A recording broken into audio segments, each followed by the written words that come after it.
शांति।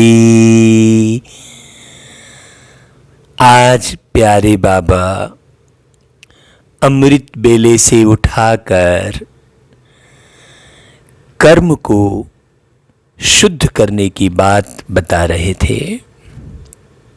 बाबा ने कहा, बच्चे, कर्म योगी जीवन जीना है, अर्थात हर कर्म शुद्ध होने चाहिए, पवित्र होने चाहिए, एक्यूरेट होने चाहिए, परफेक्ट होने चाहिए, समय प्रमाण होने चाहिए, सरकमस्टांस प्रमाण होने चाहिए, वातावरण के अनुसार होने चाहिए।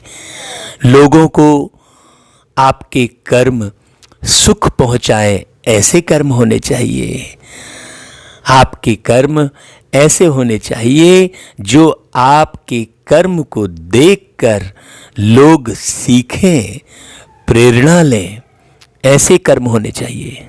गीता का मुख्य वाक्य है कर्म योग, अर्थात कर्म करते हुए आप अंदर से श्रेष्ठ रहें, आपके दृष्टिकोण बहुत बहुत सत्यता से भरपूर हों, आपके कर्म में आत्मा के जितने गुण बाबा ने बताए हैं वो सारे गुण परिलक्षित हों, सबको वो दिखाई दे, वही कर्म योग है।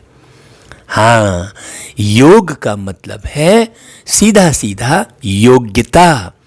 योग्यता अर्थात जो बाबा ने आत्मा के गुण बताए हैं वो हमारे जीवन में कर्म में आए, आपके कर्म से शांति दिखाई दे, आपके कर्म से सुख महसूस हो, आपके कर्म से आनंद आए, लोगों को आपके कर्म में पवित्रता दिखाई दे, तो सारा खेल कर्म का है, मुख्य पढ़ाई कर्म की है।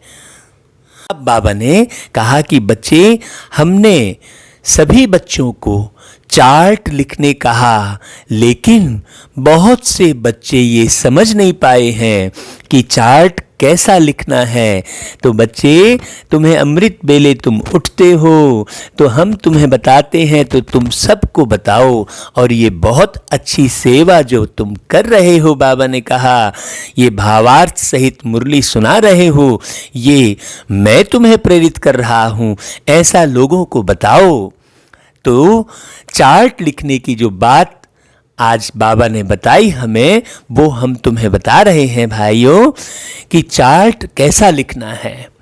चार्ट लिखना है अपने कर्म का। लेखा जोखा वास्तव में कर्म का होता है, शब्दों का नहीं। हाँ, अच्छे अच्छे विचार हमने बस केवल लिख लिए और उसे रिपीट पढ़ते रहे, वैसा नहीं है। अपने कर्मों का लेखा जोखा रखो। बचपन से लेकर आज तक जो अभी जीवन जीते आए हो, कम से कम इस जन्म के कर्मों की ओर निहारो कि तुमने कैसे कैसे कर्म किए।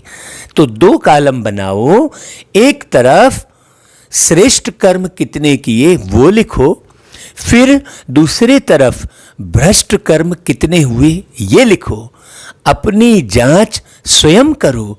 बाबा ने कहा, अपना टीचर स्वयं बनो, अपना गुरु स्वयं बनो। यही है अपना टीचर बनना, अपनी जांच करना, अपना गुरु बनना। ये बात बड़ी गहरी समझने की है। तो बचपन से लेकर अभी तक आप पॉइंट दर पॉइंट आप लिखेंगे। पहले तो आप श्रेष्ठ कर्म लिख लो।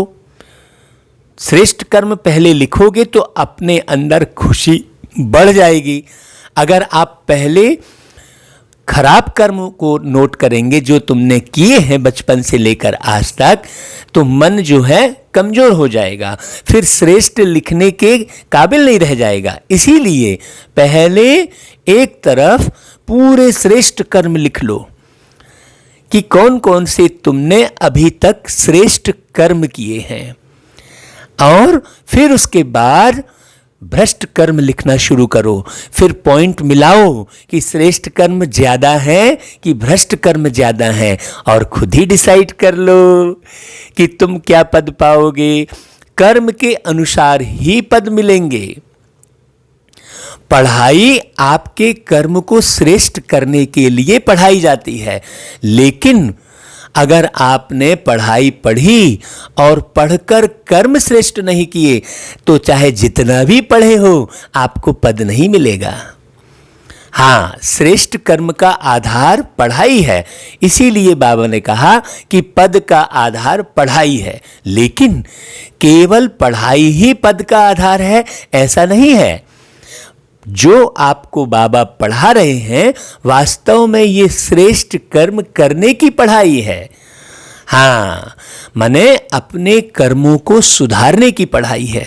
ऐसा नहीं है कि बाबा ने कहा और आपने रिपीट सुन लिया, या रिपीट वही बात सुना दिया आपने सबको, और ना तो आपके अपने कर्म श्रेष्ठ हुए और ना तो दुनिया वाले जो सुन रहे हैं उनके कर्म श्रेष्ठ हुए।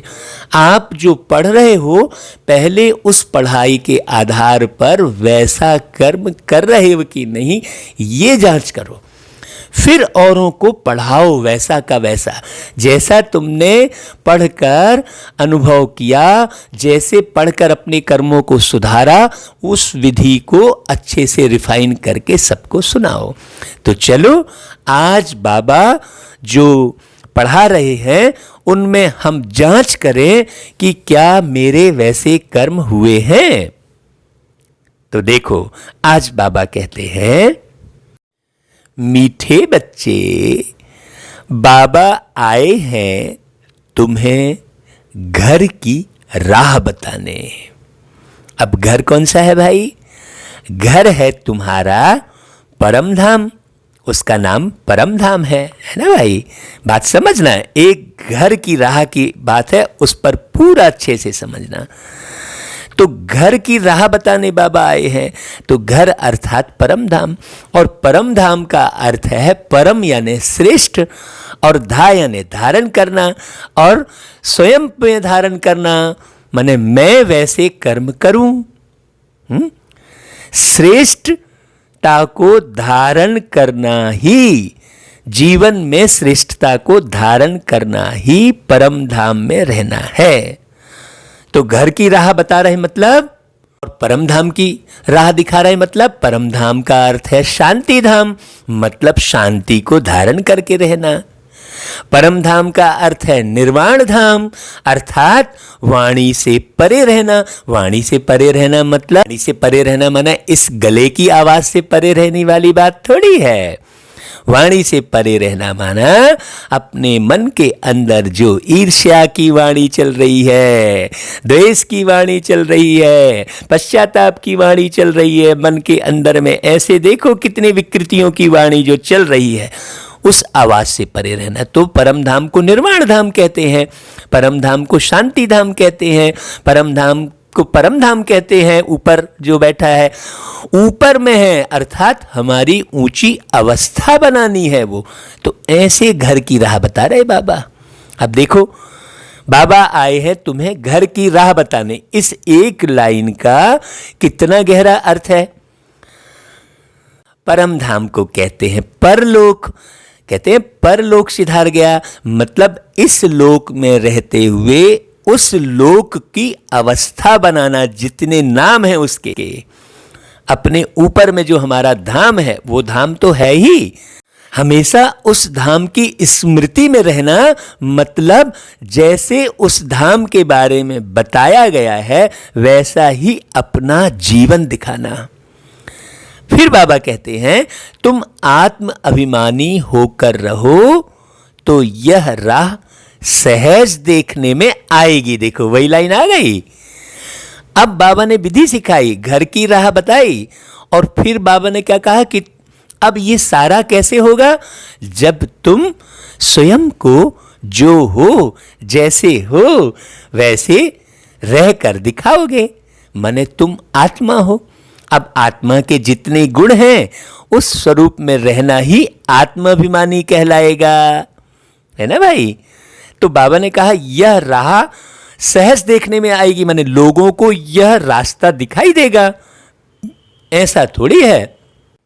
परम धाम की स्मृति का ये मतलब नहीं है कि आप एक किनारे बैठ गए और बिल्कुल साइलेंट हो गए और ऊपर की स्मृति में रह रहे हैं और लाल प्रकाश और बिंदु रूप ऐसा संकल्प कर रहे हैं और उसका अनुभव कर रहे हैं। केवल यही अवस्था परम धाम की नहीं कहलाएगी। ये तो अभ्यास है, ये भी करना है, इसे नहीं करना है ऐसा नहीं है। ये जो आप विधि कर रहे हो ये भी अच्छी है, लेकिन इसके साथ साथ रियलिटी क्या है, और ये तो अभ्यास है। जैसे कोई चीज लैब में अभ्यास की जाती है, थोड़े रूप में बनाई जाती है, फिर बाद में उसे बड़े रूप में दुनिया के सामने दिखाया जाता है। जैसे आप भवन बनाते हो, बहुत बड़ा रिट्रीट सेंटर मान लो बनाते हो, तो थर्माकोल का एक छोटा सा पहले बनाते हो, लेकिन वो तो अभ्यास है कि हम ऐसे ऐसे बनाएंगे। लेकिन सारा जीवन बस थर्माकोल में ही बीत जाएगा क्या? वो छोटे से जो थर्माकोल का आपने बनाया है वो अभ्यास है कि हम ऐसे ऐसे बनाएंगे। वैसा ही ये अभ्यास है। ऐसा नहीं कि हम सारा जीवन वही करते बैठे हैं और वो हमने जीवन में उतारा ही नहीं है।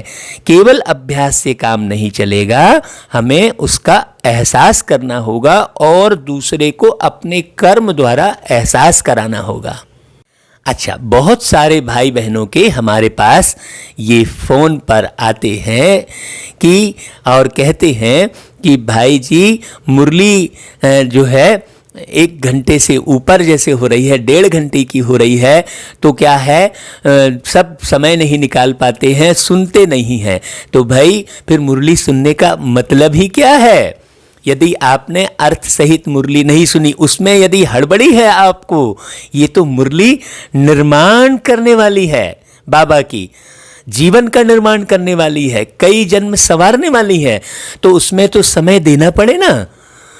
आप कहेंगे कि मुरली छोटी हो जाए, है जल्दी जल्दी हो जाए, इसका मतलब आपका ध्यान किसी और कर्म में लगा हुआ है, दुनियावी कर्म में लगा हुआ है। स्वयं के निर्माण वाला जो कर्म है वो मुख्य है पहले। जब तक आप स्वयं का निर्माण नहीं करेंगे तब तक आप दुनिया वालों को दिखाएंगे कैसे? केवल गले से बोलकर ज्ञान को सुनाने बस से दुनिया वाले नहीं समझने वाले हैं। बाबा ने कई बार मुरलियों में कहा है कि आज की दुनिया देखना चाहती है। आप देखिए, गाने को भी वीडियो में देखते हैं, जबकि गाना सुनने की चीज है। क्यों? क्योंकि आज प्रत्येक आत्मा इस संसार में उस कर्म को देखना चाहती है। बाकी तो आत्म रूप में जब शरीर छोड़ेगी तब तो उसे कुछ दिखेगा ही नहीं। वो जब तक शरीर में है तो प्रत्येक महावाक्य को, जो बाबा के महावाक्य हैं, वो जीवन में हमें दिखाना है अपने कर्म से। ऐसा है। इसलिए जब तक समझ नहीं आएगी तब तक आप करेंगे कैसे? तो मुरली छोटी कैसे होगी? जब हम एक एक शब्द के अर्थ को बताएंगे तो मुरली छोटी कैसे होगी? या तो हम एज इट इज पढ़ लें। अगर हम एज इट इज पढ़ते हैं तो भी 45 मिनट लग जाते हैं, और यदि हम उसका अर्थ बताते हैं तो जरूर वो 1 घंटे और 1.5 घंटे की होगी। बल्कि हम तो कहते हैं कि यदि हम पूरा अर्थ बताने लग जाएं तो 2 घंटे की भी मुरली हो सकती है। तो मुरली छोटी हो जाए ये मत सोचो। आप छोटे हो जाओ दुनिया के सामने, आप नम्र हो जाओ और मुरली को बड़ी होने दो। देखो, 3 घंटे की पिक्चर को बड़े ध्यान से आप देखते हो कि नहीं देखते हो? देखते थे ना पहले। सिनेमा हॉल में जाते थे तो पूरे अंधकार में बैठ के पूरा जो हॉल रहता था अंधेरा रहता था और केवल पिक्चर से ही प्रकाश आता था। तो आप यहां मुरली नहीं, आप पिक्चर देख रहे हो। वो तो 3 घंटे की पिक्चर है, ये तो पूरे 5000 साल की पिक्चर है। तो प्रकाश तो आपको मुरली से ही आना चाहिए। बाकी तो ये कलयुग पूरा अंधेरा ही अंधेरा है। तो आप जब उस समय 3 घंटे की जो पिक्चर देख रहे थे तो कितने ध्यान से एकाग्र होके देख रहे थे, पूरा घर भूले हुए थे और सब कुछ भूले हुए थे, कोई दूसरे संकल्प नहीं चलते थे, सारा समय पूरे समय आप पिक्चर में ही ध्यान लगाते थे। उस समय 3 घंटा आपका कैसे निकलता था मालूम पड़ता था? फिर ये 1 घंटे की मुरली 1.25 घंटे चल गई, ये कैसे मालूम पड़ गया आपको? मालूम ही नहीं पड़ेगा। तो ये बात बड़ी समझने की है, इसे आप गहराई से समझकर और मुरली सुने। ये न सोचें कि जल्दी मुरली समाप्त हो जाती। जब ऐसा सोचेंगे तो अपना निर्माण नहीं कर पाएंगे। अपने एक एक संकल्पों की ओर ध्यान देना है। फिर बाबा प्रश्न करते हैं, संगम पर कौन सी ऐसी नॉलेज मिली है जिससे सतयुगी देवताएं मोहजीत कहलाए? संगम पर तुम्हें बाप ने अमर कथा सुनाकर अमर आत्मा की नॉलेज दी। अब संगम पर अर्थात मिलन पर जब बाबा धरती पर आए और तुम आत्माओं से, तुम जब शरीर में बैठे थे तो शरीर के साथ तुम्हें सुनाया और एक शरीर लेकर जो है आधार लेकर मुरली चलाई। कि साकार मिलन में ही तो सब कुछ सिखाया जाता है भाई। एक बाप साकार में रहता है तो बच्चे को पढ़ाता है लिखाता है, लेकिन अगर शरीर छोड़ दिया तो क्या पढ़ाएगा?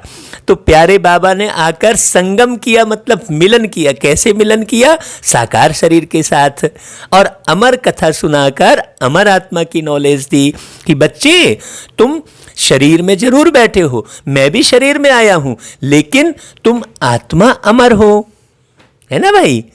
आत्मा अमर हो का मतलब तुम जो भी कर्म करते हो उसका तुम्हें फल मिलता ही है। अमर हो क्योंकि, तो तुम अब कर्मों को सुधारो क्योंकि तुम अमर हो।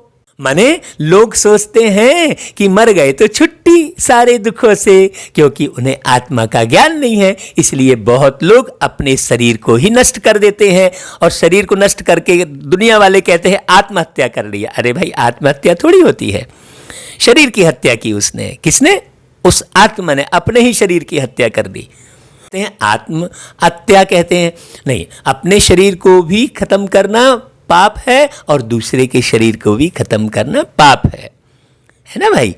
तो बाबा कहते हैं अविनाशी अमर आत्मा का ज्ञान मिला। यह अविनाशी बना बनाया ड्रामा है, यह भी ज्ञान मिला। अब बना बनाया ड्रामा है का मतलब क्या हुआ? बना बनाया ड्रामा है मतलब पुरुषार्थ नहीं करना पड़ेगा, ऐसा थोड़ी है। बना बनाया ड्रामा है। बाबा ने कई बार कहा कि ये ड्रामे की पटरी पर एक्यूरेट चलो, मतलब सिस्टम को समझो। सिस्टम को समझो कि तुम बाबा को याद करोगे तो ही तुम्हारे भी कर्म विनाश होंगे। हर एक आत्मा अपना अपना पार्ट बजाती है, ये ड्रामा है। किसी के पार्ट को मत देखो, वह एक शरीर छोड़ दूसरा लेती है, इसमें रोने की बात नहीं। अब यहां पर एक शरीर छोड़ जो दूसरा ले रही है, इसमें भी कर्म निहित है ना भाई? यदि मान लो असावधानी वाले कर्म कर रही है आत्मा, तो असावधानी के कारण उसका शरीर पहले छूट जाएगा, है ना? अब हमें ड्रामा क्यों समझना है? क्योंकि हम ड्रामे के राज को जानकर अपने कई जन्मों को संवारने की विधि सीख रहे हैं। तो ड्रामे के राज को हमें समझना है। लोग तो रोते हैं, लेकिन बाबा ने ये जो अपना अपना पार्ट बजाती है शब्द कहा, इसलिए कहा ताकि आप कहीं भी किसी भी सगे संबंधियों में, रिश्ते नातों में आप फंसो नहीं, क्योंकि 1 सेकंड भी आप वेस्ट करोगे तो ये संगम युग तो बहुत छोटा सा है। ये सिखाया बाबा ने, ये मिलन का युग, क्योंकि बाबा तो दूसरे का शरीर लिया है, तो दूसरे के शरीर में ज्यादा समय तो नहीं रह सकते ना, तो इसलिए संगम युग छोटा सा है। देखो ये बात समझने की है ना। अपना शरीर होता बाबा का तो परमानेंट वो 150 वर्ष भी रह के सुनाते रहते, तो बाबा को तो थोड़े थोड़े समय में रहना है। बाबा उस शरीर में आते हैं, समझाते हैं और चले जाते हैं। बाबा ने कई बार कहा कि मैं परमानेंट इस शरीर में नहीं रहता हूं, इसलिए संगम युग छोटा सा युग कह दिया। अब हम संगम युग को इस वर्ष के आधार पर गिनने लगे, ये भी उचित नहीं है। हमको इस वर्ष के आधार पर कहीं भी नहीं काउंटिंग करनी है। ये 2020 फिर 2021 ये सब काउंटिंग नहीं करनी है हमको। इसलिए बाबा ने कहा कि बच्चे डेट कॉन्शियस नहीं रहना। तो बाबा कहते हैं इसी नॉलेज से सतयुगी देवताओं को मोहजीत कहा जाता है। ये नॉलेज पूरी पक्की कर लो अभी, तब तुम मोहजीत बनोगे और वो मोहजीत वाली दुनिया में आओगे। वहां तुम किसी वस्तु को अपना समझकर उपयोग नहीं करोगे। हाँ कि ये मेरी है, मेरापन नहीं, बस उपयोग करोगे, है ना भाई। वहां पर ये समझने की आवश्यकता नहीं पड़ेगी कि मैं मेहमान हूं, वो नेचुरल रहेगा। यहाँ तो उदाहरण देना पड़ता है कि जैसे आप किसी के घर में मेहमान बनकर जाते हो तो किसी भी वस्तु को अपना नहीं समझते, लेकिन उपयोग सारी वस्तुएं करते हो, उसमें अपनापन नहीं जुटता है। ये उदाहरण यहाँ देना पड़ता है। क्यों? क्योंकि झट तुम्हारा किसी भी वस्तु में, किसी भी व्यक्ति में मोह जुट जाता है। बाबा कहते हैं वहां मृत्यु का नाम नहीं। यहां पर बात वही आ रही है। यहां पर शरीर छोड़ने को मृत्यु कह देते हैं, शरीर लेने को जन्म कह देते हैं, पूरा उल्टा है। वहां सब ये सब शब्द है ही नहीं। बाबा कहते हैं खुशी से पुराना शरीर छोड़ नया लेते हैं। तो वहां, हाँ, ये खुशी वाली जो बात है, वहां खुशी वाला शब्द नहीं रहेगा, खुशी रहेगी, है। वहां ये नहीं रहेगा कि खुश रहो भाई, ऐसा कोई एक दूसरे को बोलेगा, क्यों भाई खुश हो क्या अपने जीवन में, तो ये खुश वाला शब्द नहीं रहेगा, खुश रहेंगे वहां, है ना भाई। बारीक समझने की है। तो खुशी से पुराना शरीर छोड़ नया लेते हैं क्योंकि आत्मा का ज्ञान रहता है। जैसे इस शरीर में जो कपड़े पहने हैं वो ज्ञान है कि कपड़ा अलग है और तुम अलग हो। तो कपड़ा जब फटता है तो नया कपड़ा लेने में खुशी होती है ना। कपड़ा पुराना हो जाता है तो उस पुराने कपड़े को उतारने में तकलीफ होती है क्या? हाँ, नहीं ना। तो नया कपड़ा लेने में खुशी होती है। तो खुशी शब्द अभी है, वो नेचुरल खुशी होती है। उसमें कोई कहता नहीं है आपको कि भैया नया कपड़ा लोगे तो खुश हो जाना और पुराना कपड़ा खुशी खुशी छोड़ना, ऐसा कोई बोलता है क्या? नेचुरल अवस्था। तो ऐसे समझकर आप नेचुरल अवस्था बनाइए। फिर गीत बजा है आज। बाबा ने गीत बजाकर बहुत अच्छी अच्छी बातें सिखाई, क्योंकि बहुत लोग गीतों में बुद्धि लगाए बैठे हैं, तो इसलिए बाबा को गीत भी चलाने पड़ते हैं। तो गीत बजा नयनहीन को राह दिखाओ। अब ये जो गीत लिखा होगा जिसने भी, उसके नयन तो जरूर होंगे ना, लेकिन लिख क्या रहा है वो? नयनहीन को राह दिखाओ। तो कौन से नयन नहीं है? ज्ञान के नयन नहीं है, ये बात है। अच्छा भाई, ओम शांति। ये जो हम मुरली अभी आज की दे रहे हैं, ये छोटी मुरली बना रहे हैं हम, इसमें पूरी मुरली नहीं सुना रहे हैं। आज की ये जो मुरली है, पूरी मुरली अलग से सुनाएंगे। ये जो छोटी सी मुरली है, इसमें आप धारणा की डिटेल बताते हैं, ठीक है। रोज रोज आपने मीठे मीठे सिकिलदे बच्चों प्रति माता पिता बाप दादा का याद प्यार, ये रोज रोज आपने कहा, फिर मगन होए नहीं, आप सदा ही मगन रहें। माने ये तो पढ़ाई का एक सिस्टम बनाया है, लेकिन वही हमारी परिपाटी बन जाए, ये नहीं प्रथा जैसी बन जाए कि हाँ अब हमको इस तारीख को भोग लगाना है, इस वार को भोग लगाना है, ये भोग लगाने वाला दिन है और ये अव्यक्त होने वाला दिन है और ये समय सारे संसार की सेवा का समय है। ये हमने जो परिपाटी जैसी बना रखी है, वो निरंतर वाली बात नहीं आएगी। ये परिपाटी भी आवश्यक है, लेकिन हम इसी में बंध जाएं ऐसा नहीं है। हमारी अवस्था निरंतर विश्व सेवा की बनी रहे, ऐसा कुछ अभ्यास करना है। हमारा प्यार प्यारे बाबा के साथ निरंतर बना रहे। ये तो चलो भाई, अपन ने मिलकर एक स्कूल बनाई और सब लोग मिल रहे हैं, तो सब लोग एक साथ बोल रहे हैं, तो एक आनंद उस क्षण का उठा रहे हैं, लेकिन आनंद की अवस्था हमेशा बनी रहे, ऐसा कुछ पुरुषार्थ करना है। तो धारणा का जो सार है आज, वो हम बताते हैं। बाबा ने कहा, एक बाप की मत पर चल, सदा संतुष्ट रह, संतोषी देवी बनना है। हाँ, देखिए यहां पर एक बात बड़ी समझने की है कि सदा संतुष्ट कैसे रहेंगे। सदा संतुष्टता का एक ही माध्यम है, एक बाप की मत पर चलना। माने मत यानी विचार, जो बाबा मुरलियों में विचार दे रहे हैं उसी विचार के आधार पर ही आप संतुष्ट रह सकते हैं। जब तक आप उन विचारों को अच्छे से समझेंगे नहीं, तब तक आप संतुष्ट कैसे होंगे। बात समझ में आई नहीं है या कुछ का कुछ समझ लिए हैं, ऐसा नहीं है। जो भी हम कर रहे हैं उसको भी समझो। आज मान लो आपको परम धाम की सैर कराने की विधि योग में सिखा रहे हैं, तो उसे भी समझना है। अच्छा, फिर बाबा कहता है यहां कोई भी आस नहीं रखनी है। भाई आस क्यों नहीं रखोगे यहां? क्योंकि ये तो पक्का है कि अब नई दुनिया स्थापित करने प्यारा बाबा आया है, तो ये दुनिया तो रहेगी नहीं, तो फिर यहां आस रखने का कोई औचित्य ही नहीं है, कोई तुक नहीं है ना। ये समझ आएगी तो फिर आस अपने आप खत्म हो जाएगी। लेकिन हमें ये हमने ये रटा कि यहाँ कोई भी आस नहीं रखनी है, लेकिन ये समझा नहीं है कि ये दुनिया खत्म होने वाली है, यहाँ अब कुछ नहीं बचने वाला है। ये जब समझ विकसित होगी तो आस अपने आप नहीं रहेगी, है ना भाई। जब आपको मालूम रहेगा कि अरे यार ये घर तो अब टूटने वाला है, तो उस घर से आस रहेगी क्या? हमेशा बुद्धि कहाँ रहेगी? नए घर की ओर रहेगी। ये सब समझने की बातें हैं। फिर पॉइंट अगली है कि बाप से सर्व प्राप्तियां कर पदम पति बनना है। और बाप से सर्व प्राप्तियां किसके माध्यम से होगी भाई? मुरली के माध्यम से। मुरली को आप अच्छे से पढ़ेंगे, समझ युक्त मुरली पढ़ेंगे, तो आपको सर्व प्राप्तियां होंगी। आपको याद आता रहेगा, बार बार मुरली सुनेंगे तो बार बार याद आएगा। जब भी आप कोई कर्म करेंगे तो मुरली की पॉइंट याद रहेगी। जैसे कहीं पर हमारे मन में मान लो हड़बड़ी हो रही है कुछ किसी चीज को पाने की और वो मिल नहीं रही है, तो वहां पर आप बाबा की बात याद आ जाएगी कि बाबा ने कहा था वेट एंड सी। हाँ, तो जैसे ही बाबा की ये बात याद आएगी तो आप वहां पर आपके मन के अंदर की हड़बड़ाहट समाप्त हो जाएगी। लेकिन आप उतना गहन गंभीरता से बाबा की बातों को निरंतर जब आप सुनेंगे तब तो समय पर याद आएगी बाबा की बातें।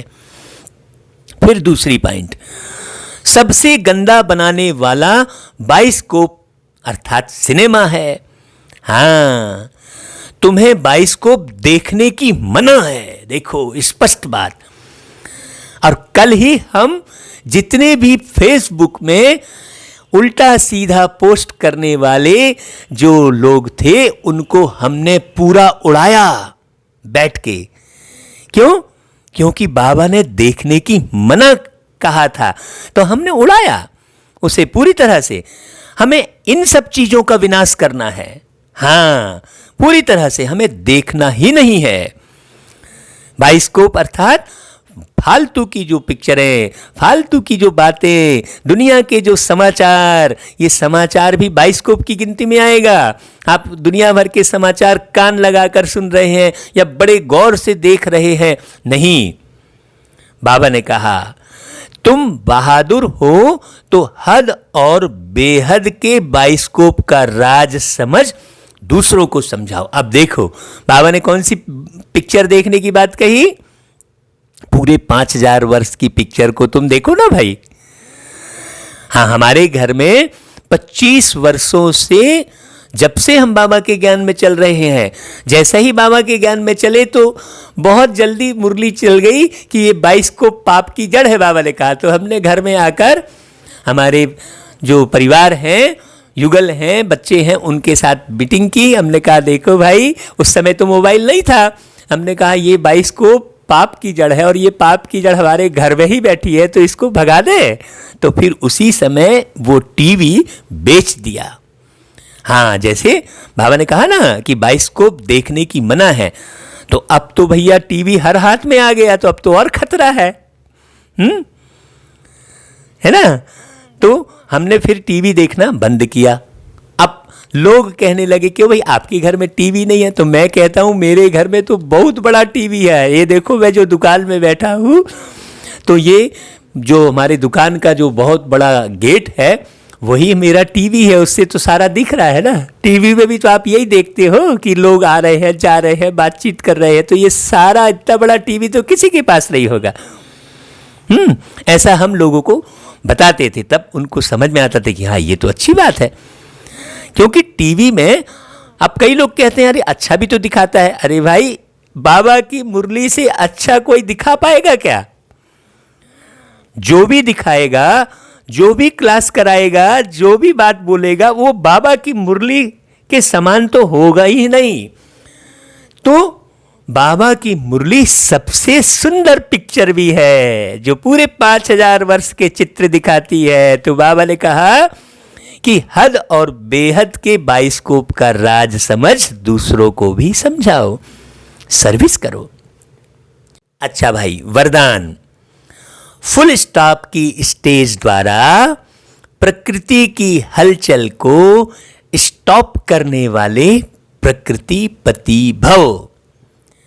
देखो, ये जो वरदान है फुल स्टॉप की स्टेज द्वारा, माने अपनी अवस्था, स्टेज या ना अवस्था, प्रकृति की हलचल को स्टॉप करने वाले। अब यहां पर प्रकृति की हलचल का मतलब क्या हुआ? प्रकृति की हलचल अर्थात अपने कर्मेंद्रियों की हलचल, जो स्थूल कर्मेंद्रियां हैं, जो शरीर है, शरीर ही आपकी प्रकृति है ना? जो शरीर के कारण आप हलचल में आ रहे हो, हाँ, देह को देख रहे हो, ये प्रकृति है, शरीर ही प्रकृति है। ये शरीर में भी 5 तत्व है। तो देह देखने की जो हलचल आपके अंदर उत्पन्न होती है, उसको स्टॉप करना। तो स्टॉप करने वाले फिर प्रकृति पति भव, अर्थात आप इस देह के मालिक हो। जब आप देह के मालिक बनोगे और उस अनुसार चलाओगे अपनी इस देह को, ऐसा नहीं बीमार पड़ गया, अरे कैसे बीमार पड़ गया पता ही नहीं चला। एक एक चीज को देखना है। तो ये एक डिटेल हो गई। अभी आगे डिटेल हम सुनते हैं। बाबा कहते हैं वर्तमान समय हलचल बढ़ने का समय है, ठीक है? तो फाइनल पेपर में एक तरफ प्रकृति का और दूसरी तरफ 5 विकारों का विकराल रूप होगा। कल इसी बात को लेकर हमने बहुत जगह फोन किया। देखो, ये वरदान कल ही टच हो गया। और यही बात बच्चों को, जो बाबा के बच्चे जो जुड़े हुए हैं, जो मुरली सुन रहे हैं, उनके साथ हमने फोन पर बातचीत की। ये भी बड़ी वंडरफुल बात है कि बाबा टचिंग करते हैं और दूसरे दिन वही मुरली में आता है। तो बाबा कहते हैं कि तमोगुणी आत्माओं का वार और पुराने संस्कार सब लास्ट समय पर अपना चांस लेंगे। तो भाई, वो लास्ट समय कौन सा है? क्या प्रकृति की हलचल हमने नहीं देखी? अभी देखी है ना? इतनी बड़ी सुनामी, इतना बड़ा साइक्लोन, सब देखा है। तो यही तो लास्ट समय है। क्या अभी हमने जो कोरोना का समय चला, क्या वो हमने हलचल नहीं देखा? क्या दुनिया में इतने तमो प्रधान वातावरण जो हुआ है, 5 विकारों का जो चल रहा है, कंटिन्यू चल रहा है, वो तो देख रहे हैं ना। और कौन सा समय आएगा लास्ट समय? और कौन से लास्ट समय का हम इंतजार कर रहे हैं? यही तो लास्ट समय चल रहा है। तो विकारों का वार और 5 तत्वों का वार, ये हम प्रत्यक्ष रूप से देख रहे हैं। तो यही वो लास्ट समय है। तो अब ऐसे समय पर समेटने की शक्ति मतलब अपनी इच्छाओं को बिल्कुल आवश्यकता अनुसार ही रखो, जिससे हमारा जीवन चल रहा हो। तो समेटने की शक्ति द्वारा अभी अभी साकारी मतलब, और अभी अभी आकारी, और अभी अभी निराकारी स्थिति में स्थित होने का अभ्यास चाहिए। तो अब हम संकल्पों के द्वारा ही केवल अभ्यास करते रहे? नहीं, अभी अभी साकारी माना आपको कर्म करते हुए ये एहसास रहे कि मैं आत्मा ये कर्म कर रही हूं, ये अनुभव होता रहे। कर्म करना माने साकार हो गया, साकार में दिखाना। और अभी अभी आकारी मतलब उस कर्म का प्रभाव हमारे मन बुद्धि पर ना पड़े, किसी भी कर्म का, किसी के भी कर्म का, किसी भी कर्म का ना, हम बिल्कुल अलग थलग रहे इस शरीर में, शरीर अलग और मैं अलग, ऐसा महसूस होता रहे। अपने बिंदु रूप, मतलब फुल स्टॉप लगाना, फुल स्टॉप शब्द कहा ऊपर में, तो फुल स्टॉप लगाना ही आकारी हो गया, क्योंकि मैं बिंदु रूप हूं, ये भी तो एक आकारी है। और अभी अभी निराकारी, मतलब हमने फुल स्टॉप लगा दिया, मतलब लगा दिया, फिर वो रंच मात्र भी नहीं आ रहा है। हाँ, फिर आगे देखना, बहुत सुंदर बात बोली है। अब ये स्थिति कैसे बनेगी? ये स्थिति बनेगी देखते हुए न देखो, सुनते हुए न सुनो। हाँ, इसका अनुभव तो हर एक को होता है। कैसे देखते हुए नहीं देखते हैं? जैसे आप बाजार में कोई सामान लेने जाते हैं तो रास्ते में दुनिया भर की चीजें ये आंखें देखती हैं ना, लेकिन स्मृति में रहता है क्या? नहीं रहता है। बहुत सारी बातें सुनाई देती हैं, है ना, लाउड स्पीकर में बातें सुनाई देती हैं, तो बहुत सारे लोगों की बातें सुनाई देती हैं, लेकिन स्मृति में रहती है क्या? वो हो गया सुनते हुए नहीं सुनना, देखते हुए नहीं देखना। जब ऐसी फुल स्टॉप की स्टेज हो, ये नेचुरल बन जाए हमारा, तो जब ऐसी फुल स्टॉप की स्टेज हो, तब प्रकृति पति बन प्रकृति की हलचल को स्टॉप कर सकेंगे, है ना। प्रकृति की हलचल को स्टॉप कर सकेंगे माना आप साइक्लोन को रोक लेंगे? नहीं। क्या आप सुनामी को रोक लेंगे? नहीं। प्रकृति की हलचल को स्टॉप कर सकेंगे माना आपके अंदर में जो देह का भान आता है बार बार, उसे सदा के लिए समाप्त कर सकेंगे। सिंपल सी बात है, बहुत सिंपल सी बात है। हमने कहा ना कि प्रकृति माना आपका ये शरीर, ठीक है। अब फिर स्लोगन सुनते हैं। निर्विघ्न राज्य अधिकारी बनने के लिए निर्विघ्न सेवाधारी बनो। हाँ, अब देखो, निर्विघ्न सेवाधारी मतलब आपने सेवा की और वो मन चित्त में भी आपके साथ जुड़ी है कि मैंने ये सेवा की, मैंने वो सेवा की, तो वो निर्विघ्न नहीं कहलाया। ये तो अभिमान रूपी विघ्न आ रहा है ना, ये भान आ रहा है ना कि मैंने इतने लोगों को ज्ञान सुनाया। अरे, या तो फिर ये भान आ रहा है कि मैंने तो ज्ञान नहीं सुना पाया किसी को, मैंने तो ये नहीं कर पाया। नहीं, आप करते चलो और भूलते चलो, उसे कहेंगे निर्विघ्न सेवाधारी। जो भी कर्म कर रहे हो आप,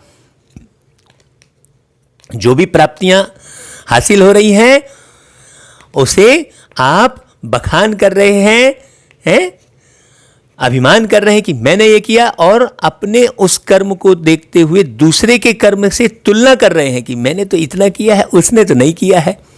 हाँ, ये सारे विघ्न हैं। तो निर्विघ्न सेवाधारी शब्द जो कहा है वो बहुत गहन गंभीर है।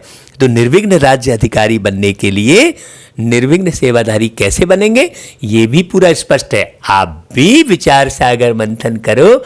हमने विचार सागर मंथन बाबा का सहयोग लेकर ये किया, आप भी बाबा का सहयोग लेकर करो, क्योंकि बाबा तो ज्ञान का सागर है भाई। बाबा आपको कोई अलग भी टचिंग दे सकते हैं, कोई जरूरी नहीं कि हमने जो बताया वही पूरा कंप्लीट है, नहीं, इसके और भी अर्थ निकल सकते हैं। लेकिन आप अलग से विचार सागर मंथन कब कर सकेंगे? जब आप निरंतर मुरली सुनेंगे और बाबा की याद में रहेंगे। तो दो ही बातें जीवन में फाइनल कर लेना है अब, कि मुरली और बाबा, इसके सिवाय तीसरा कोई नहीं। हाँ, कल बाबा ने बहुत अच्छी बात मुझे बताई थी कि देखो, श्री कृष्ण जी के हाथों में निरंतर मुरली दिखाई है। तो बाबा कहते हैं कि बच्चे, तुम ये मुरली मेरे से ले लो और निरंतर अपने हाथ में रखो।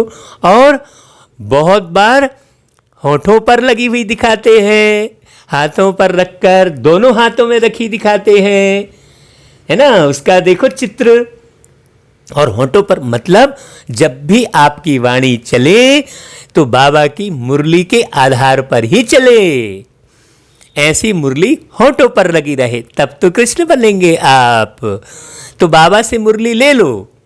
जब आप बाबा से मुरली ले लोगे तो पूरी नजर बाबा की आप पर ही रहेगी, हाँ हमेशा, और फिर टचिंग होती रहेगी। अच्छा भाई, ओम शांति। भाइयों ने कहा था कि छोटी मुरली और अर्थ सहित, तो हमने आज ये नया सिस्टम शुरू किया। एक छोटी मुरली रहेगी और एक बड़ी मुरली रहेगी, दो आपके पास लिंक आएगी। अब आपको जैसा समय हो वैसा आप करना, समय हो वैसा आप करना। छोटी मुरली अगर सुनना है तो छोटी मुरली ये सुन लेना, और फिर बड़ी मुरली पूरी पूरी रहेगी, पूरे भावार्थ सहित रहेगी, उसे सुनने का समय है तो वो सुन लेना। अच्छा भाई, ओम शांति।